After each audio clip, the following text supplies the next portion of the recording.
morning. My name's Sian Rous. I lead the church in New Life Dunstable Church. So good morning to everybody there. And it's great to be joining with you all in Letchworth as well, as we do this summer series of Summer at the Movies.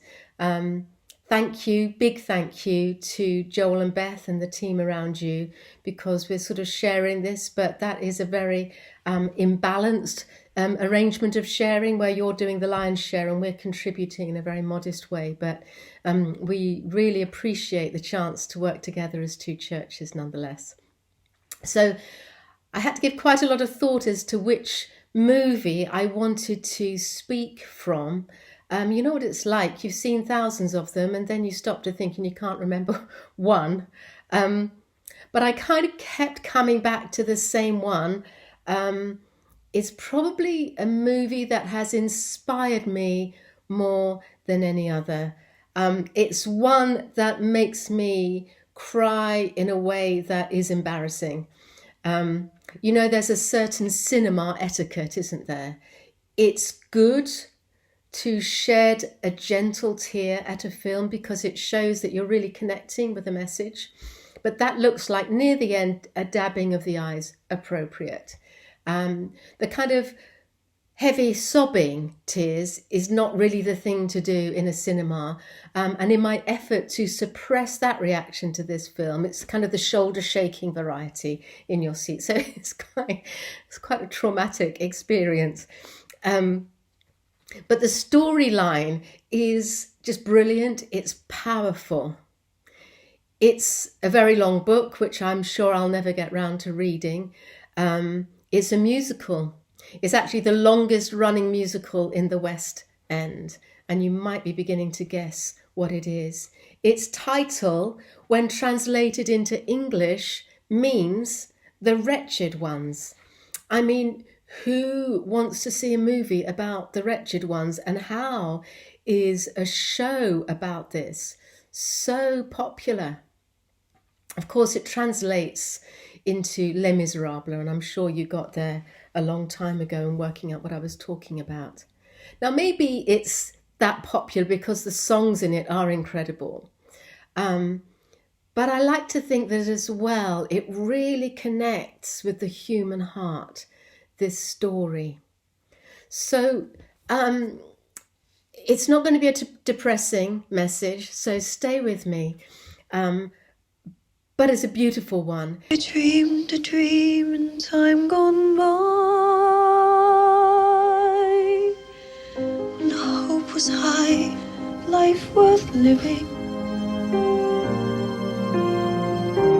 I dreamed that love would never die. I dreamed that God would be forgiving. But the tigers come at night, with their voices soft as thunder.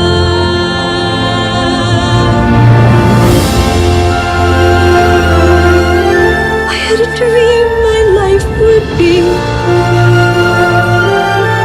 so different from this hell I'm living, so different now from what it seemed. Now life has killed a dream I dreamed.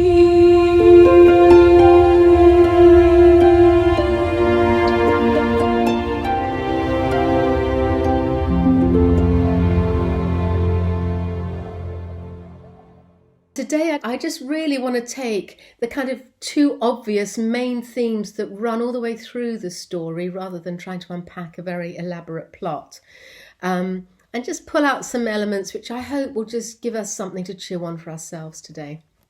So very briefly, the main character in the film is a man called Jean Valjean. And I think you'll be quite impressed with the French accent that I bring to the saying of that name. Jean Valjean was imprisoned for 5 years because he stole a loaf of bread to feed his sister's starving child. He ends up actually incarcerated, doing hard labour for 19 years because he is continually trying to escape his captivity. And we join the story in the film as Valjean is released from prison and he comes out saying, "I'm free." But we very quickly realise that Valjean is far from free. And there are two main reasons why he isn't really free. The first reason is that he's been released on parole. And they have rather unhelpfully labelled him on the paperwork as a dangerous man. So this just, it means that he's unable to get any form of reasonable work. Who wants to employ a dangerous man? But the second and maybe the greater reason why Jean Valjean is not truly free is that in his own heart he has grown to hate the world that hated him. Valjean is destitute and now enters the story a bishop. And this is the first moment when I start weeping. Now we're only less than 10 minutes into the film by this point. The bishop, you'll remember the story if you've seen it. If you haven't, it doesn't matter. You'll still be able to get what we're bringing to you today. The bishop delivers this immense gift of grace to Jean Valjean. Now very quickly telling you the story of that. Valjean is destitute. The bishop takes him into his home. It's a very humble home. It is not a wealthy household. All he has is 3 silver candlesticks on the table, but the house is bare. He gives Valjean a hot meal. Actually, he gives him the lion's share of their meal that night, and Valjean stuffs his face with it like an animal because he's starving. He warms himself by the fire. He's given a bed for the night. And in the dark of night, Valjean takes one of those silver candlesticks, steals it and makes off with it. What he doesn't know is that the police, who believe that this man is beyond redemption, that he will inevitably fail quickly and end up going back to prison, they're following him. So they see Valjean make off with his candlestick and they take him back to the bishop and says, "Well, this man says that you gave him this candlestick, like we're going to believe that." And then the bishop says this. He says, "Yes, my brother, I did give you that candlestick. But in fact, I gifted all 3 to you. Why didn't you take the others too?" And he gives him the 2 other candlesticks from his table, leaving his own home completely bare. And then he says to Valjean, I've got it written down here, he says, "See in this a higher plan. God raised you out of darkness. I've bought your soul for God." There's a high call on Valjean's life. Will he respond to the call? Will he maintain this life of doing things on his terms where the world hates him and he helps the world, or will he respond to the grace gift? Well, the good news is he responds to this generous gift. And in his song, he says, "What have I done, sweet Jesus? What have I done? Become a thief in the night? Become a dog on the run?"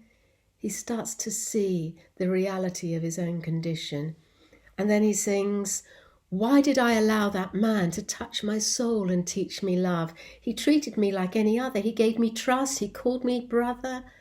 My life he claims for God above. Can such things be? For I had come to hate the world, this world that always hated me." Valjean makes a fresh start, but to do so, he takes on a false identity. Valjean tears up his parole papers and throws them away. He says Valjean is dead. And he goes off with his new wealth to another town and he invested in setting up a business. We meet him in the story 8 years later. By now, he's a successful businessman. He is a man of good character. He uplifts the poor and the oppressed. He's a man of integrity. He's been made mayor of that town. His whole life has been turned around by this act of grace. But he maintains a false identity. He is a hunted man because he skipped parole. So, now I need to introduce you to the second main character, and these two characters represent different personas, different ways of approaching life. And the second character's name is Javert. Javert is a proud, self-righteous police inspector. Javert is hard-hearted. He's a man of the law, principled. He keeps the law to the letter. He believes that once condemned, always condemned. There is no hope for Valjean, and he obsessively pursues Valjean. He has no regard for compassion or grace. In fact, in some ways, Javert reminds me of Saul before he encounters Jesus on the Damascus road and is turned around to become Paul. In Philippians chapter 3, verse 6, Paul describes himself. He says, I was a member of the Pharisees who demand the strictest obedience to the Jewish law. I was so zealous that I harshly persecuted the church, and as for righteousness, I obeyed the law without fault. He later goes on to say he now considers that as garbage, the worst of trash. I hate the thought, but if I'm honest, I think that sometimes there's a little Javert that lives in the corners, hiding in me. It's the piece of me that believes somehow that if I keep the rules well, if I just live well enough, I can bring some of my own self-made righteousness to the table of salvation as a part of the divine exchange. Surely I've got something of worth to bring to this relationship, Jesus. My pride would be helped if I could contribute something. But like the rich young ruler that Jesus encounters, he says, I've kept all the laws. What else must I do? Jesus says, you have to sell it all. Sell all your riches, and then you can come to me. In Isaiah 64 verse 6, you'll remember that we're told that all our righteous acts are as filthy rags. And it hurts our pride to think that we can't at least bring the best of ourselves as a part of this transaction. It is a transaction where we humble ourselves entirely, only to receive the grace gift from Jesus. I want to tell you another little story from the plot, and this is where Valjean is confronted with a dilemma. It's a dilemma where both ways, either way that you jump is going to bring you some pain. Don't you just love those dilemmas in life?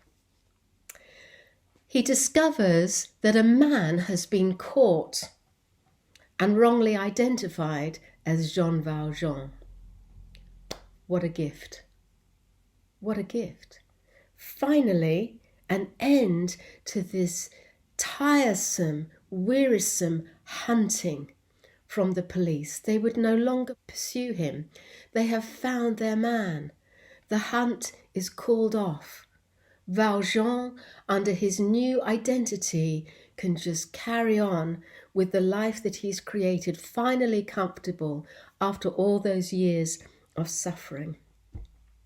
But of course, there's a sting, there's a cost. For Valjean to enjoy the life he's created, it's a generous life, it's a good life. There's another man condemned, another man wrongly convicted. And for Valjean himself, what cost to his own soul? But to admit to his true identity means a life at best on the run, continually hunted. But he gives up his new comforts. He declares his true identity. And yes, he goes into hiding, a man on the run.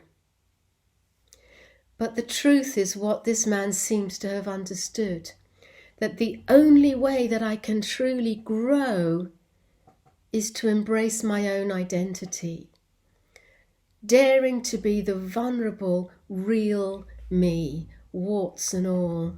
Trying to be the someone that I prefer to be leaves me stunted in a false reality. And sometimes that's something that we do pursue, sometimes in little ways, sometimes in very big ways.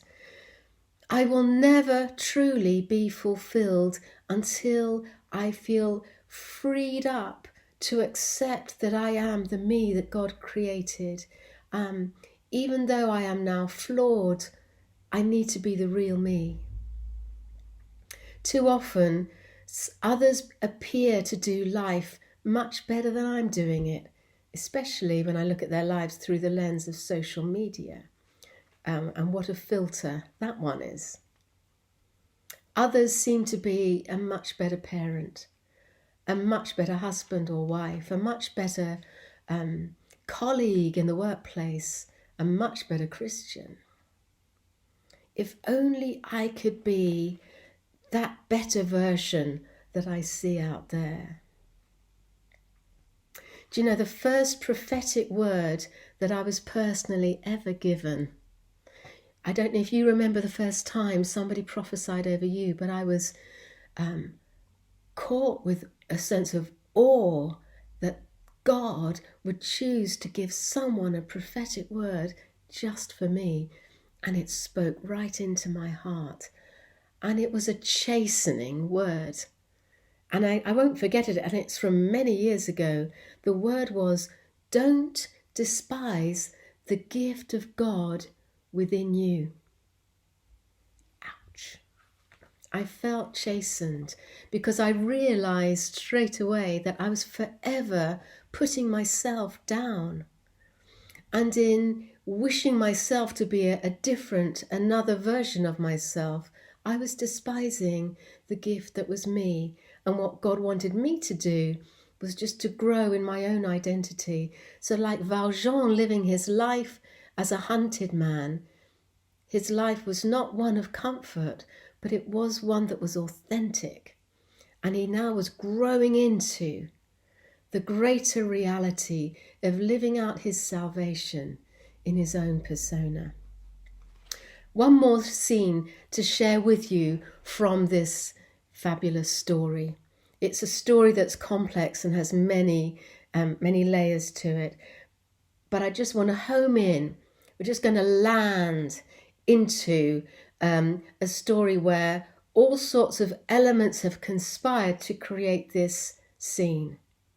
Javert, our police inspector, finds himself a captive bound in ropes with a noose round his neck.